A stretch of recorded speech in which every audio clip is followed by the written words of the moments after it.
Injuries के लिए हनुमान बहुक तो बड़ा ही महत्वपूर्ण है। काफी सारे सवाल है जो मैं आपसे पूछना चाहता था। पहले ये कहना चाहता हूँ कि जिंदगी भर मैंने हनुमान चालीसा का जाप किया है, जिंदगी भर, बचपन से। पर पहली बार मैंने बजरंग बाण के बारे में आपके वीडियो से जाना। पता भी नहीं था कि ऐसी चीज होती है।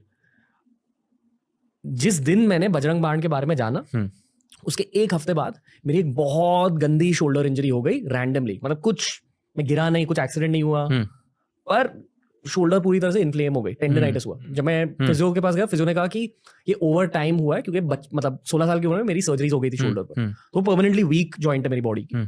तो ओवर टाइम वो इंजरी अक्यूमुलेट होकर अब इंजरी बन चुकी है और बहुत ज्यादा दर्द में था। फिर आपका वीडियो याद आया जहां आपने कहा कि हमेशा बजरंग बाण का जाप नहीं करना चाहिए, पर अगर आपको बजरंग बली की जरूरत है अपनी लाइफ में, तब बजरंग बाण सुनिए, उसका जाप कीजिए, क्योंकि इस गाने में, इस मंत्र में तांत्रिक स्टैंजास भी है, तांत्रिक शब्द भी है। हाँ, कुछ कुछ ऐसे वर्ड्स हैं जो जिसका अगर आप प्रोनाउंस करेंगे जिसको, तो वो आपको पावर देता है, बीज मंत्र की तरह है। लेकिन वो बीज मंत्र नहीं है। जैसे शब्द योग की मैंने बात करी, एक वर्ड होता है जो एनर्जी दे सकता है, तो उस प्रकार के वर्ड। जी, जिन लोगों ने आपका वो वाला बजरंग बाण का वीडियो नहीं देखा है, और आई फील कि बहुत सारे लोगों ने आपका वो वीडियो देखा है, हाँ, स्पेशली जो लोग ये पॉडकास्ट सुन रहे हैं, हाँ, पर जो लोग पहली बार आपसे मिल रहे हैं इंटरनेट के थ्रू, बजरंग बाण के बारे में बताइए। बजरंग बाण, देखो, तुलसीदास जी ने सिर्फ हनुमान चालीसा की रचना नहीं की थी, बजरंग बाण की भी रचना की थी, हनुमान बहुक की भी रचना की थी। इंजरीज के लिए हनुमान बहुक तो बड़ा ही महत्वपूर्ण है। किसके लिए?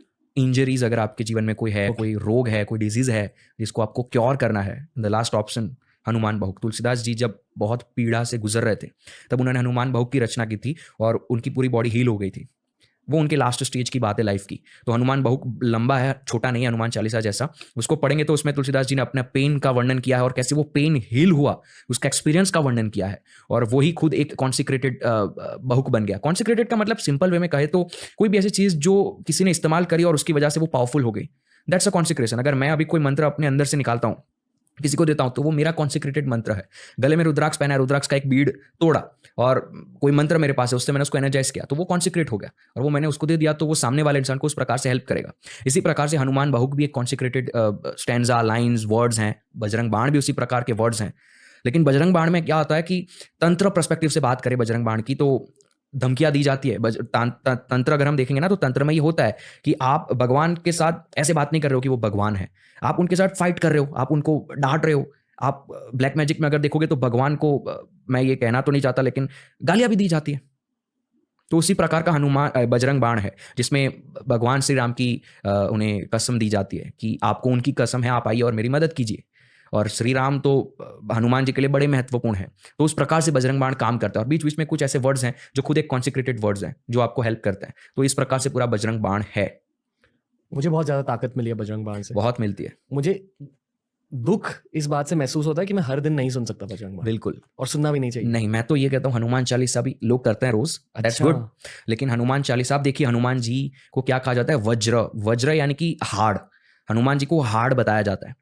अगर हम देखें एक अलग पर्सपेक्टिव से, अगर हनुमान चालीसा को भी देखने की कोशिश करें, तो अगर आप उसको रोज करते हैं ना, तो वो आपकी सेंसिटिविटी को मिटा देता है, आपको हार्ड बना देता है। और जो साधना करते हैं या मेरे जैसे स्पिरिचुअल इंसान है जिसको सेंसिटिविटी की जरूरत है, तो वो उसे डिस्ट्रॉय कर देता है। तो मैं हनुमान चालीसा भी हर रोज नहीं करता हूँ। पर आपको सेंसिटिविटी की जरूरत क्यों है? सेंसिटिविटी की जरूरत तब होती है, जैसे मैंने कहा चिदम्बरम मंदिर में मुझे जाना है, तो वो सेंसिटिविटी होगी तो I can use that energy for my betterment, तो वो आपकी खत्म हो जाती है। लेकिन हाँ, अगर आप एक नॉर्मल है, तो हनुमान चालीसा जैसा इस दुनिया में कुछ नहीं है। इस दुनिया में कुछ नहीं है? कुछ नहीं है। महामृत्युंजय मंत्र भी नहीं?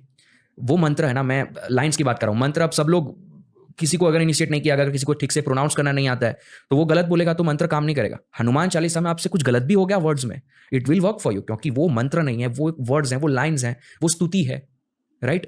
तो इस प्रकार से हनुमान चालीसा सभी के लिए, एवरीवन, जो भी इस दुनिया में, no religion, no caste, nothing, सबके लिए काम करेगी।